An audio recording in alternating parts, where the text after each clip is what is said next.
घर में डग चूल्हा जल सके, इसीलिए कड्ढी धूप में जलते देखा है। हाँ, मैंने गरीब की सांसों को भी आजाद गुब्बारों में बिकते देखा है। एक राजा था जो अपनी प्रजा का बहुत ख्याल रखता था। वह अपनी प्रजा के बीच जाता और उनकी समस्याओं को सुनता था। वह कोशिश करता था कि वह उनकी समस्याओं को दूर कर सके। उसकी कर्तव्य निष्ठा के चर्चे दूर दूर तक फैले हुए थे।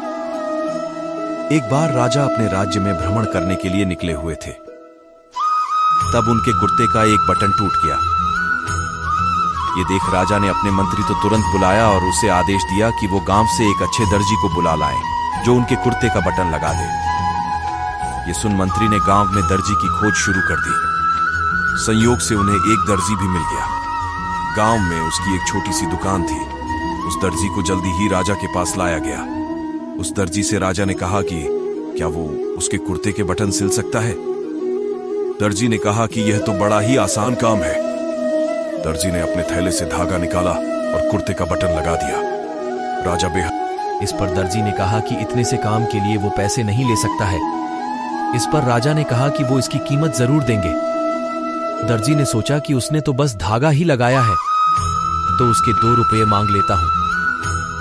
फिर दर्जी ने सोचा कि कहीं राजा यह न सोचे कि इतने से काम के 2 रुपये तो गांव वालों से कितना पैसा लेता होगा ये।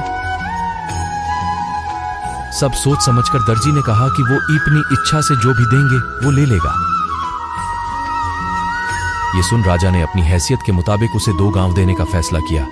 राजा ने कहा कि कहीं समाज में उसका रुतबा छोटा न हो जाए, इसीलिए उसने यह आदेश दिया। दर्जी ने मन में सोचा कि कहां तो वो 2 रुपये मांग रहा था और कहां वो 2 गांव का मालिक बन गया। सीख, इस कहानी से हमें यह सीख मिलती है कि हम सभी अपनी क्षमता के अनुसार सोचते हैं, लेकिन भगवान हमें अपने हिसाब से सब कुछ देते हैं। हम छोटा मांगते हैं और कई बार भगवान हमें उनके देने की क्षमता के आधार पर कुछ अच्छा और बढ़ा दे देते हैं। इसलिए गीता में श्री कृष्ण ने भी कहा कि कर्म करो, फल की इच्छा मत करो, और यही इस कहानी का